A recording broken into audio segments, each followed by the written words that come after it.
bonsoir, chers abonnés, bonjour, chers abonnés, ça dépend de vos positions. Pour cette partie de formation, nous allons voir cette fois-ci comment dimensionner une charpente métallique, que ce soit une charpente en section standard ou une charpente en PRS. PRS, comme ça se dit, les profilés reconstitués soudés.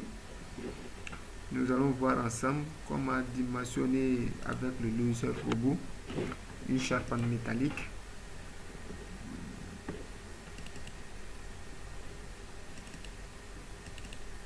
Comme vous voyez en image, un exemple de charpente, voilà, une image que j'ai prise sur le réseau.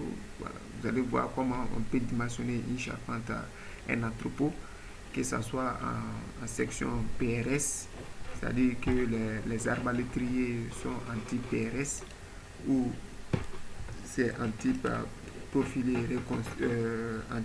standard.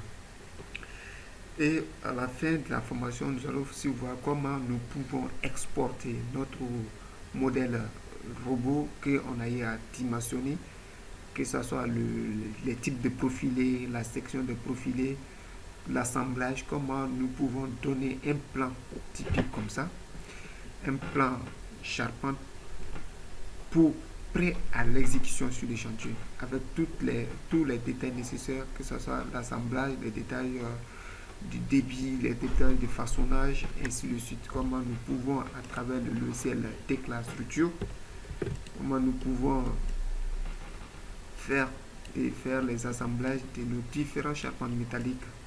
Voilà, ça c'est un exemple. Nous allons voir à la fin de la vidéo comment nous pouvons faire sortir un plan détaillé de nos charpentes métalliques avec Tekla Structure. Et aussi, nous allons voir dans une autre partie de la formation comment nous pouvons, avec le logiciel Advanced Design aussi, comment dimensionner une charpente métallique avec le logiciel Advanced Design. C'est un logiciel aussi complet, un logiciel puissant qui permet aussi de dimensionner les charpentes métalliques comme les robots ici. Voilà. Comme je disais, nous allons voir ensemble comment faire sortir les détails d'exécution de la charpente, que ce soit au niveau des pieds, au niveau des appuis, la section entre l'assemblage poteau-poutre, l'assemblage au pied des appuis, tous les détails nécessaires prêts à l'exécution sur le chantier.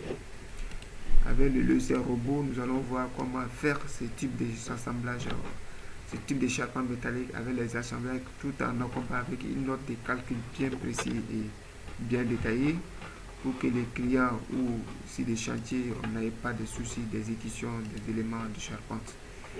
Nous allons voir, ça c'est une introduction, voilà, nous allons voir la suite, voilà, comment dimensionner une charpente. Donc je vous invite à vous abonner, de vous abonner, à liker et abonner sur la chaîne. Comme je disais, nous allons voir des belles choses ensemble. Voilà, nous allons voir les belles choses. La fois dernière, c'était le logiciel civil 3D, comment faire des VRD, sur le site. Pour toute question de compréhension, pour toute question d'approfondissement de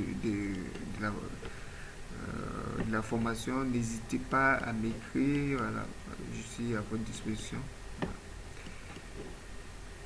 Nous allons voir par la partie 2 comment dimensionner une charpente métallique.